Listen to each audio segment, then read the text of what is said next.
Hi, everybody. DJ Oakley with you with another Coach's Corner. This time, the first of the year with the legend in Lisbon, Mr. Chris Huckshold. Chris, how are you? Good, good. I don't know about legend, but legend in my own mind sometimes, I guess. Well, you're steadily creeping towards that legend status. It's a new year in Lisbon, and we're about to approach the 2020 new year officially on the calendar. Thus far, the season kind of been one of those roller coaster years for you. Talk about what you lost last year going into this year and how you're trying to replace it, all the while maintaining that high standard that you continue to keep for your student athletes. Yeah, definitely. Obviously, losing the all-time leading scorer in school history is hard to replace, regardless of school. What Justin Sweeney did for us over the last 4 years is, legendary. He's the legend, I guess. I call him that, the GOAT. So, I've been fortunate enough to have a lot of good basketball players over my tenure here, and replacing good basketball players are hard. Regardless, doesn't matter. And when you have a good basketball player that does so much, the kids around him fed off of him. And Right. now, when those kids graduate, it's no different than when I graduated the 16 group. That group had 4 1,000 point scores. And here come Justin in, and he took over the reins. Well, now there's no Justin Sweeney around, so now kids got to stand on their own. And there's been some growing pains going through that the last 9 games for sure. It's been a situation where we've been in games right down to the end, and we just need a bucket here or there. And we're 6-3, and we're not getting them buckets. And Right. it's frustrating for the kids, but they continue to show up every day, getting better and working through. And the same mistakes we made 3 weeks ago, we're not making today. And hopefully we're not making the same mistakes we make today in 3 weeks. And, as 2020 starts, we get into league play, and it's a new year. Everybody will be 0-0 starting tomorrow. It seems like there's growing pains all over the league, for the exception of one or two teams in the EOAC. A youth movement is what we've been kind of titling it. How do you take what you're just one or two buckets away from a few more wins or even a winning season to this point? How do you kind of relate that to your players and say, stick with it? Because it was a long football season. In small schools, a lot of these players are playing multiple sports. How do you get them focused in on basketball and turning the page here starting tonight into 2020 into some winning basketball? Well, it's just a lot more learning. Basketball is physical. You either got the horses or you don't. And sometimes you got to spend a lot more time in the film room. I mean, I've probably sat down with the kids this year, watched more film this year than any year of my coaching career. Just trying to. Every kid learns different. Some kids need to be on the court. Some kids, they got to see it. They got to see it on film, and it's just like motivation. Some kids you got to put your arm around and tap them on the shoulder, and some kids you got to light a fire and yell at them and scream at them. Every learning and motivation and go hand in hand. So, it's one of them things. I think a lot of teams are going through it right now. Even the teams at the top. You've seen the teams at the top of the OAC. They've had some struggle games. Right. I think everybody is struggling with consistency right now. And when I say consistency, and that's where us, like last night game against Malvern, we have a great first quarter. We kind of lose tempo. We get in some foul trouble. Second quarter, we're down 13. And then we play them even the rest of the game. We lose by 14. So, it's the difference between the teams that are going to be at the top of the area and the teams that are at the bottom is just the margin of error. Those teams can go out and have a bad quarter and still have the firepower to make it up in quarter 2, 3, or 4. The other teams, they have a bad quarter. We're not gonna make that up. It's just not. It's just we're not. There's a lot of teams that just aren't built that way. You're one of the few, as a matter of fact, the only coach that's let us in for the All Access Pass so far. The world got to look at what you're like outside, I guess inside the locker room, and outside their point of vision for a regular game. Do you change your coaching style around basically year to year around the players you have, or is it something that you hope that the players can cater to your coaching style? I will say this: if you don't change your coaching style to match the team you have each year, you're not going to be coaching very long.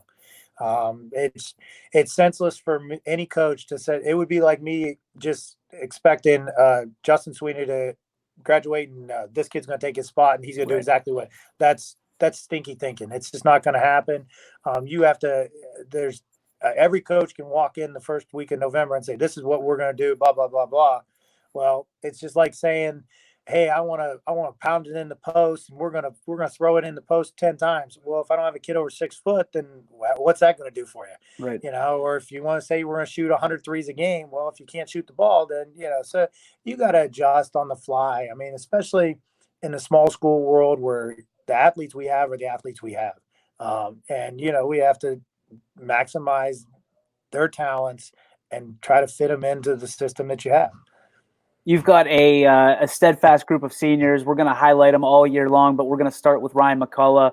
And we call him Peanut, so it'll probably slip out. Talk about Peanut and what he's meant from a character point to this team, as well as what he brings to the table. DJ, you might have to edit this. He's a junior. He's a junior. My apologies. Yeah. See that, and that's what freaks me out about. He's got so much talent. He's been around forever, and he's a junior. Yes, yeah. So Ryan was he started as a freshman. He's been there, so he was kind of Justin's right-hand man the last 2 years, either playing the off guard or running the point and everything. So he's only a junior, and he handles the ball. I mean, last 2 or 3 games now with Southern, Valley, and Malvern, they press nonstop, 32 minutes, up in our grill the whole way, and he's like. He breaks the press by himself. He's got the speed. He handles the ball. Sometimes he almost goes too fast, to be honest with you. He's so speedy. And he's starting to develop and add some pieces and parts to his game, mid-range, and he still can shoot the ball well, and he can get anywhere he wants quick. But sometimes kids can go too quick, and he's really starting to harness that a little bit. And this year, especially, kind of being the full-time ball handler and that guy, it's crazy. Kind of his upside over the next year and a half before he graduates. My goodness, I'll tell you what, I'm still trying to get over the fact that he's not the senior guy on your team. That's incredible. He's been around forever. I feel like he's been around since I was in school. I mean, the kid just keeps putting up numbers and he continues to grow, but his maturity lends to kind of one of the reasons I thought that he was one of those guys for you. So I apologize for that, but I mean, speak to his character, about his maturity, and to be able to give him the ball for, with the game on the line. I mean, that's huge, right? Yeah, definitely. I mean, this day and age, it's kind of weird to say it, but so many teams are playing, and I was one of the first ones to do it. I mean, I started 3 or 4 freshmen at one time a little while ago. The kids have so much more ability to get experience younger, whether everybody knows I'm big on the AAU side. Yep. I mean, these kids that play AAU year round and stuff like that, they have so many more miles and so much more game experience than maybe what I would have had when I played in the 90s. Right. They're just what our experience was going to the playground. Which there's some goods and bads of that too, but these kids just have so much more experience. You get a kid that's, when my day and age, you played varsity when you were a junior or sophomore, it was huge, and now there's a bunch of kids in our league right now, they're freshmen are playing, and some of it is it's all about this experience. He's a junior and he plays like that, like maybe plays like a senior as you think, but he's started every game of his career. And that's huge. And you alluded to the AAU side. I mean, there's a philosophy around a lot of the coaching circles that AAU, you have to play it in order to get, like you said, to get those reps, to get those opportunities and to grow. Because right now it's really taking over. If it already hasn't taken over, that's where the scouts are. That's where you're going to get seen on the AAU side. And high school basketball is to supplement the AAU. What says you? No, I mean, I'm one of them unique people. I'm on both sides of it for sure. The way that the system is built and what the NCAA allows the college coaches to do, their calendar is so constricted. Now, if you're a Right. D2, D3 athlete, they can come watch you at any high school event, anywhere, any AAU tournament they want. If you are fortunate enough to, and there's not a lot in our area, but if they're fortunate enough to have a Division I athlete, the calendar is so constricted for those college coaches. They only get to go out and see those kids a few weekends, and they want to see them against top talent. So, my company that I work for, we run some of the biggest boys events now in the Midwest, and it's it's crazy. It's so fun to be there. You're watching 400 or 500 teams of these kids that are 6'10", 6'11", and crazy athletic and stuff like that. That doesn't always fit the mode of the EOAC, but I always tell every kid the same thing, and I think I've told you this before, DJ. There's your school good, there's your area good, and then there's really good. And I think a lot of times kids need to get out there and see that. Get out of the magic box of your school or your league or your county, and go play in Pittsburgh or Cleveland or Columbus or Louisville or wherever it is, and put yourself in those situations to be challenged. And that's where it is. And some of these kids have gotten out and have done that, and they get to the high school season or they get to be a freshman. You'll see a kid starting as a freshman, and he's already played a high level AU as an eighth grader, and he's not getting scared. He's like, I've already been up against this. So let me ask you this: for people, for parents, for coaches, for players that maybe haven't dipped their toe in the AAU circuit, how do you get involved in that? What's the first step, and how do you make sure that you're on track to have success at the AAU level to make it transfer maybe back to the high school level? Well, and I can give kind of the same speech I give all the parents that, I run Ohio Lakers. We've been doing it for 20 years in the area. We started out as 5 or 6 girls teams, and now we had 30 some odd teams last year and 300 kids playing in Mahoney, Trumbull, and Columbiana County. I mean, we had it all over the place. Parents need to look at the teams and put their kids in the best spot. Everybody wants to be on this juggernaut AAU team that wins trophies every weekend, but you're paying for the experience and the coaching, and you want to put your kid in the best spot. If you're on this great team that wins every weekend, but you're number 9 or 10, you're not doing anything justice. Because you're not going to see the floor, and you're not getting the reps that you need to get better when you come back in November to play for the coaches in the area. You want to be on that team where your kid fits in, that he's going to get the role that he needs to match up where he's going to see in high school, and I've had kids, I've said, listen, you're too good to play in my program, or you know what, you're going to be on the A team or the B team, and this is why. And sometimes it's a tough pill for parents or kids to swallow, but it's the best for the kids. I mean, and I would tell one of my own Lisbon kids, like, listen, that team's really good. You're not going to get as many reps there as if you play on this team here, and now you're the main guy, and you're getting to do what I need you to do. And at the end of the day, it's getting better. You need to get reps. The only way you're gonna get better. I'm a good skill guy. There's a lot of people that love the training thing. It's huge now. I'm doing personal training. I get it. I 100% agree with the needing to do drill and skill, but the cone and the chair in front of you isn't moving.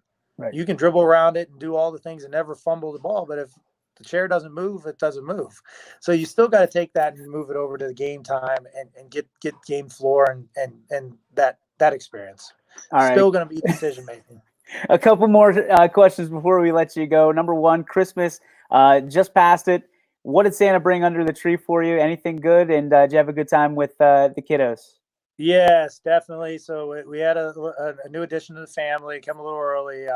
December 7th, my son was born. My wife did a phenomenal job. God bless her, what she did through the process. But yeah, he's getting nicknamed. The players all call him Little Hucky now. So man. So that might be a name that sticks with him forever. But yeah, so we had a new addition to the family, and my daughter. Now it's like a live play doll with her. So now she's in heaven. So, but yeah, it was a good time. Everybody's home, and stuff. So it was great. Yeah, we really got through that. And, I think right now it's just looking ahead to the next year, and a lot of sleepless nights feeding that little Hucky. Congratulations on that, Coach. And as we turn the calendar rather into 2020, give me a resolution for you personally, and then one for your team. Oh, me personally, I just want to continue to grow and make good decisions and stuff like that. I think that I've been fortunate enough to be in a situation where I have a job that I'm in around basketball year round and stuff like that. And that's something that, you got to appreciate more than what some people think. A lot of people take jobs for granted that they love, but when you really love the job that you have, it's something that's really cool. So, and in the team, I just think we need to continue to grow. I've told the kids from November 1, I said, when we started practice, I said, guys, this is a long game. My goal is to start to peak near the end of the season, make some noise in the league, and compete come tournament time at Struthers and try to get a few wins and, get up to Struthers, get a couple wins, get to Struthers. I mean, nobody's going to list us as a league favorite. We graduate kids and blah, blah, blah, and this and that. But I think there's a lot of coaches they're not excited about playing a 2-7 Lisbon team either. We got some kids that can do some things. It's just a matter of putting it together for 32 minutes right now. That's going to put a bow on episode 1 of Coach's Corner with Chris Huckshold, brought to you by RL Craig. Coach, thanks so much for your time. We'll talk to you next time. Thanks, DJ.